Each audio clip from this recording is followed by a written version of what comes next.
Welcome to the Partnership Path Podcast, a space where your partner management challenges are transformed into insights, where your expertise isn't just recognized, but celebrated. You're not alone on this partnership journey. Whether you're a seasoned pro or just starting out, we're here to guide you, to equip you. Dive deep with us into the world of partner management as we bring you real-world insights, expert advice, and strategies that truly make a difference. Ready to elevate your career? Let's take another step on this journey together. Hey, John.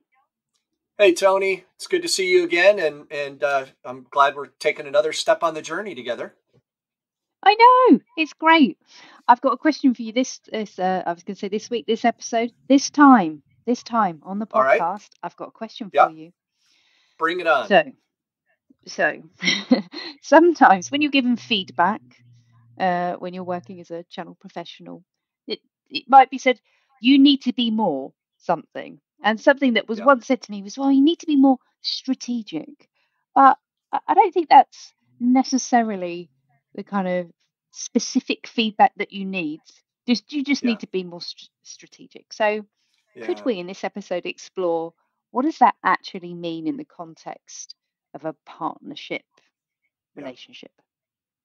Yeah. Super good question. And I think you have to start with understanding that the words strategic and tactical are relative, right? What is strategic to me as an individual contributor is very likely tactical to my plus one superior.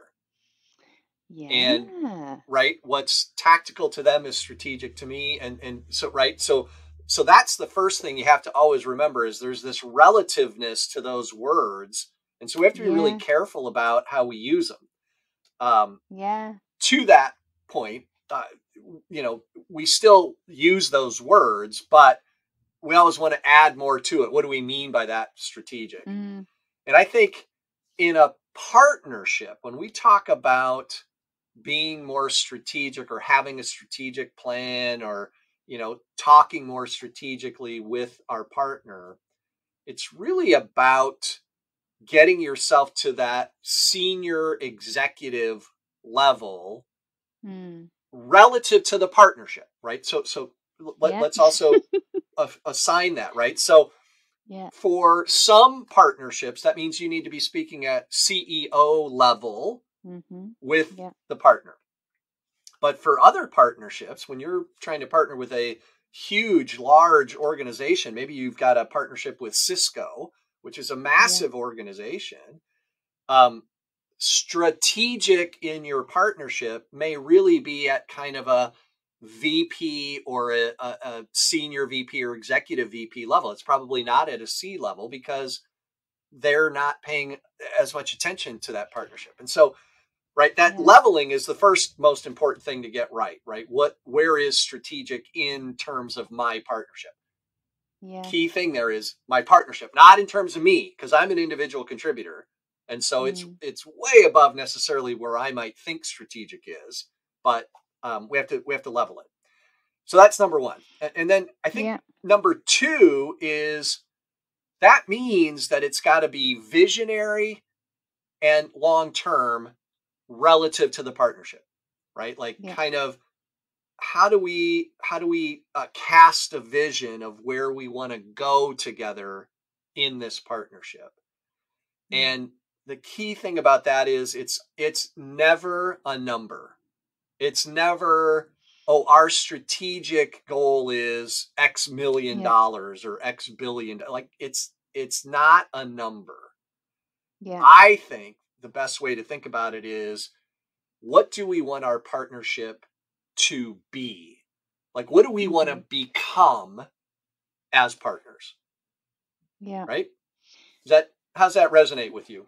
Yeah, it's good because I was thinking about, we've previously discussed how do you bring the why are we here? Yeah. And then today we're saying, well, what do we want to be? What does that partnership look like together? And I love that. It's never a number. Never a number. Never. So, no. Because which I think that's could naturally be quite where we controversial. Yeah. Mm. Well, and Yeah. it is with those of us in individual contributor positions, because we live by the number. We live and die Yeah. by the number. But when we're talking about a longer term perspective, a number isn't important, right? So and it's so important to say, it's so important what you just said about connecting the why to this Yeah. vision, right? So if Yeah. we can achieve that sort of transparency of why are we doing this together, Mm. it then naturally leads more to a non-number discussion that Yeah. says, hey, if the reason you're here is to drive, more of your stuff into a particular market, and the reason I'm here Mm. is to drive more of my stuff into that particular market, well, then over the next 3, 4, 5 years, what do we want to be Yeah. in that market? Do we want to be the leader? Do we Yeah. want to be a contender? Do we want to just be relevant? Right? Like, Yeah. what's realistic for us to kind of aim for? And that's strategic. Yeah. Then we can back off of that and figure out, okay, well, what does that mean for, what does that mean for now? Um, Yeah. one of the things that I have always talked with partner and channel managers about, because they're first, very often partners will say, well, what I want to be is I want to be the number one provider, right? I want to Yeah. be Very your good. Yeah. go-to partner, right? Yeah.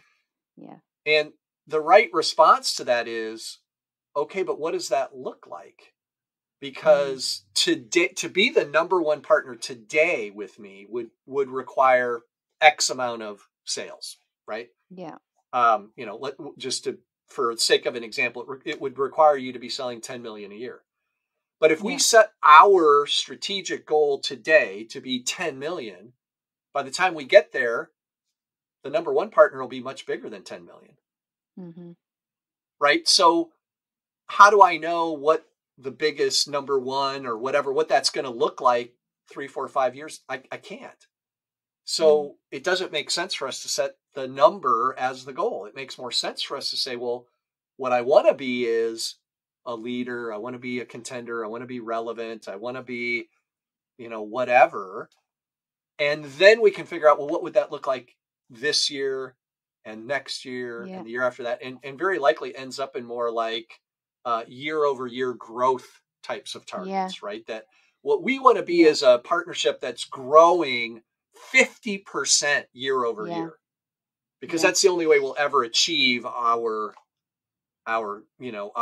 end destiny of the number one or whatever it is. Yeah. Yeah. So, how does that sound when you think about all the conversations you had as a channel manager or partner account manager? How does that resonate? Does that feel like something you either did or could have done? Yeah, I think it would work really well because you're having a conversation that is more focused on what could the partnership achieve together Right. and doesn't rely upon, like, sometimes when you just speak about the number, I think it assumes that the rest of the channel stands still when people say, I just want Right. to be number one. So you have to acknowledge that markets are moving all the time.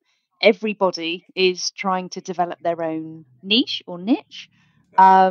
And so having that kind of conversation with a partner is going to yield a lot more value and put you in that strategic space where you not only you've brought Yeah. the why, but you understand what it is that you want to be. Yeah. We can't really let this conversation go too much farther either without No. reminding everybody that, well, we have to remind everybody that the partner saying, I want to be your number one partner, isn't actually a partnership goal. It's No. their goal for our relationship, but it's not our collective goal. Because, I mean, Yeah. honestly, I can't say to one of my partners, oh, yeah, our goal is that you're the number one partner too. Like, that doesn't make any Yeah. sense. I want Yeah. I want all of you competing to be number one so that I'm a big revenue multiplier, so that, I get all kinds of business, Yeah. right? So we have to Yeah. shift that conversation around to say, okay, I get it. You want to be number one. What does Mm. that look like though? How do we together, what are we going to be together? And what does that look like? If Yeah. you want to be number one, that means us together are what, right? We have to shift that back Yeah. around to, what are we doing together? Yeah. And that And gets to where you were talking. yeah, and I think that's a much more mature and strategic conversation to have, isn't it? It's about what Exactly. what can we do Yeah. specifically for this partnership that is Yeah. designed around our joint goals, aspirations, Yeah. desires, that isn't just about, yes, okay, you want to be first, you want to be first, you want to be first. Just Right. go and fight it out amongst each other. You're able Right. to step back and go, yeah, I'm not here to create kind of channel conflict. I want to help Yeah. each of us be successful in a way that makes sense for our partnership goals. Yeah. Yeah. Well, and I think we talked about this in a previous episode, right? Of the way to deflect that right away is to say why, right? So they Yeah. say I want to be number one, then the answer is Yeah. Why? why? Like what does that really look like? Like why do Yeah. you want to be number one? Because that means what to your organization? How much are you selling? Oh, let's start there, right? Yeah. That why question is super critical. And look, I think the last thing before we wrap this one up around Mm, strategic yeah. um, is to talk a little bit about when do we do reviews of a strategic plan, right? If we Mm, accomplish what we just talked about putting together a kind of a vision that says here's what we want to be over the next several years, mm, well, that's probably not something that we sit down and review our progress on every quarter, right? Like mm. that doesn't make sense. It makes more sense that we would sit down maybe once a year or once Yeah. every other year to say, hey, we kind of had this vision of us being this leading provider of these types of solutions in this market Mm, over the next 4 or 5 years. Are we still aiming to that? Like, is that yeah. still our true north, kind of our point that Yeah. we're always kind of aiming for? And that happens a Mm, lot less frequently.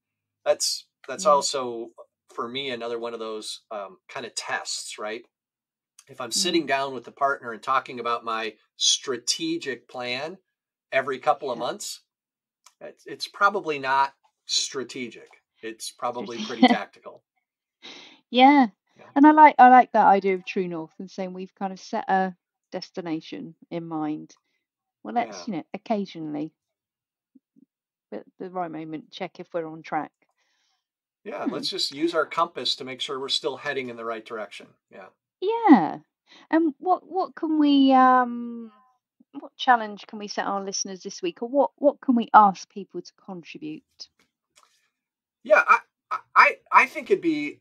I'm sure this will be a rich discussion because I Yeah. think this is where a lot of people struggle, right? And so Mm, I'd love to get a discussion going about number one challenges of having that kind of strategic discussion with partners, mm. and then what are the things that you're doing to overcome those challenges, right? So Yeah. what are some of the tricks of the trades that you all have uncovered and learned the hard way about how to have Yeah. those strategic conversations? Yeah. Yeah. Love to get that Fantastic. conversation going. So listeners, it's now over to you to start the conversation and let's see what we get. Fantastic. Thank you for joining us on the Partnership Path today. Remember, in the vast world of partner management, you have the potential to shine, to become the authority in your field. Don't let the journey end here. Subscribe, reflect, and lead. Together, let's redefine the essence of partnership in today's dynamic partner ecosystem. Until next time,